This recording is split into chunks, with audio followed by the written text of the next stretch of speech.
juga sudah mengikuti progresnya, perkembangannya. Jadi kemarin saya sudah sampaikan bahwa dari lebih dari 20 personil yang diperiksa, yang dimintai keterangan, baik itu terduga pelaku maupun saksi ya, yang ada di TKP atau yang mengetahui kejadian tersebut. Lalu dari hasil pemeriksaan awal itu lebih dari 20 personil itu, saya sudah menyampaikan beberapa hari yang lalu kemarin bahwa sudah ada update. Kemarin itu 4 prajurit menjadi tersangka, dan keempat orang ini kemarin sudah saya sampaikan dilaksanakan penahanan di Subdenpon 91 di ND ya, di ND. Lalu sisanya sudah mengerucut menjadi 16 personil. Itu dilakukan pemeriksaan lanjutan secara intensif, secara mendalam. Dan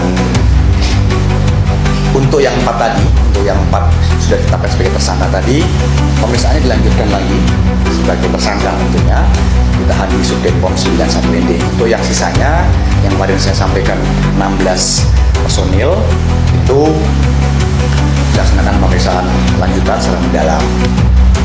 Dan hari ini saya sampaikan bahwa 16 personil yang kemarin dilanjutkan pemeriksaannya secara mendalam itu sudah juga ditetapkan sebagai tersangka, sehingga total sekarang ada 20 orang personil prajurit yang ditetapkan sebagai tersangka.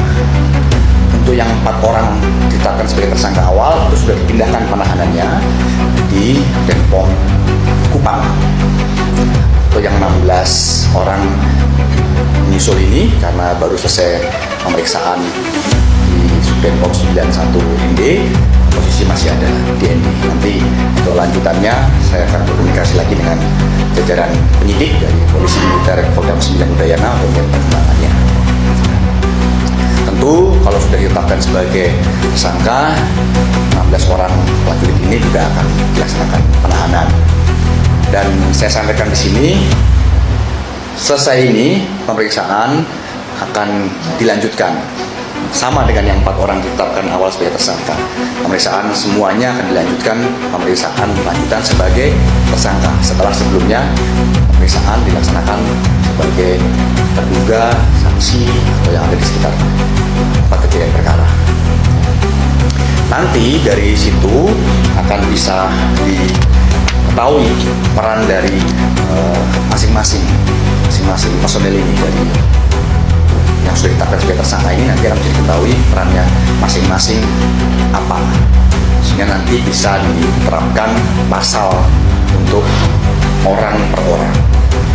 Jadi tentu tidak akan sama pasal yang akan diterapkan, di mana nanti ancaman hukumannya juga mengikuti pasal yang diterapkan tersebut, tidak akan sama antara orang per orang. Semua akan dilihat sesuai dengan hasil pemeriksaan nanti perannya, porsinya bagaimana di dalam kejadian ini. Dan beberapa pasal yang sudah disiapkan, saya komunikasi dengan penyidik, itu ada pasal 170 KUHP gitu ya, yang berkaitan dengan terang-terangan menggunakan tenaga kekerasan pada orang lain. Itu ada pasal 351 ya, yang berkaitan dengan penganiayaan.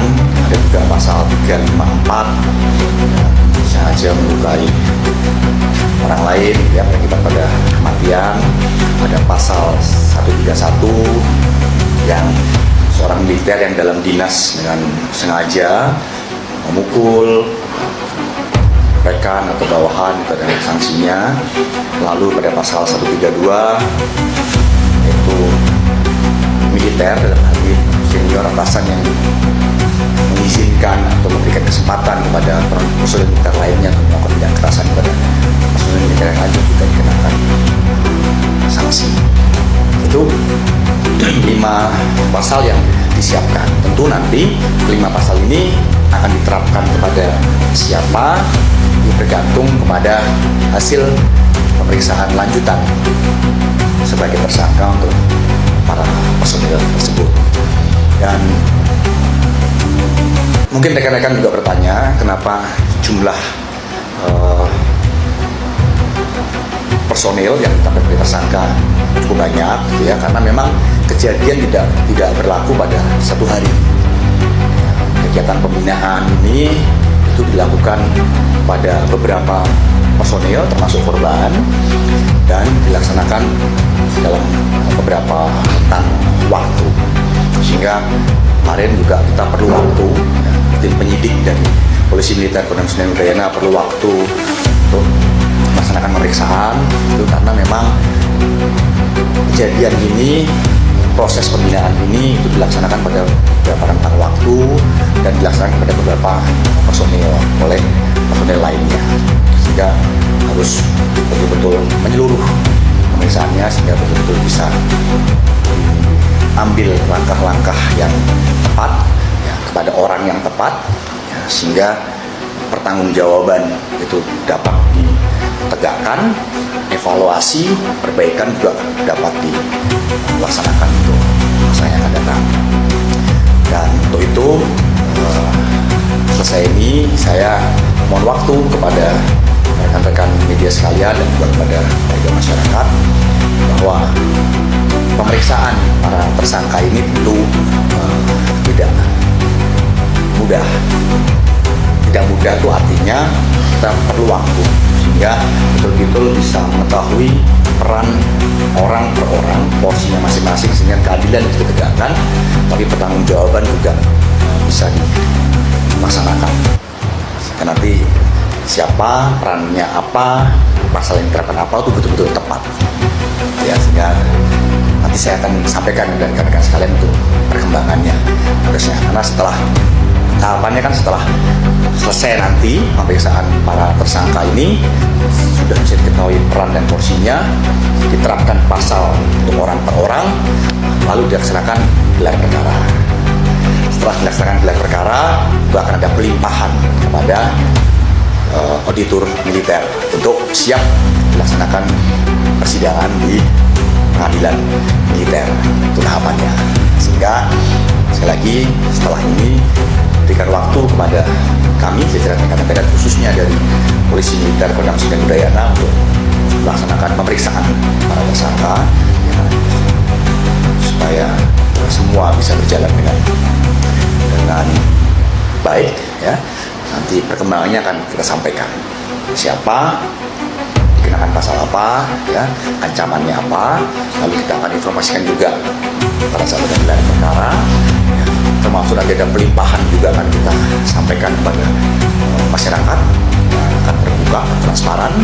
Terus nanti persidangan juga tentu masyarakat bisa mengikuti dan nanti tuntutannya apa dari auditor, vonis putusan dari hakim apa, rekan-rekan bisa mengikuti.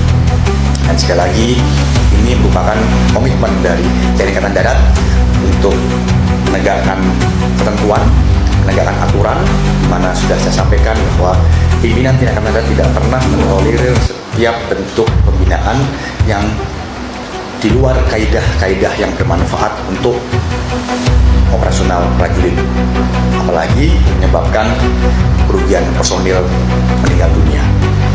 Ini betul-betul suatu hal yang di luar dari apa yang sudah digariskan, sehingga kita akan melaksanakan proses sampai dengan tuntas untuk menegakkan, pertanggungjawabkan apa yang sudah terjadi.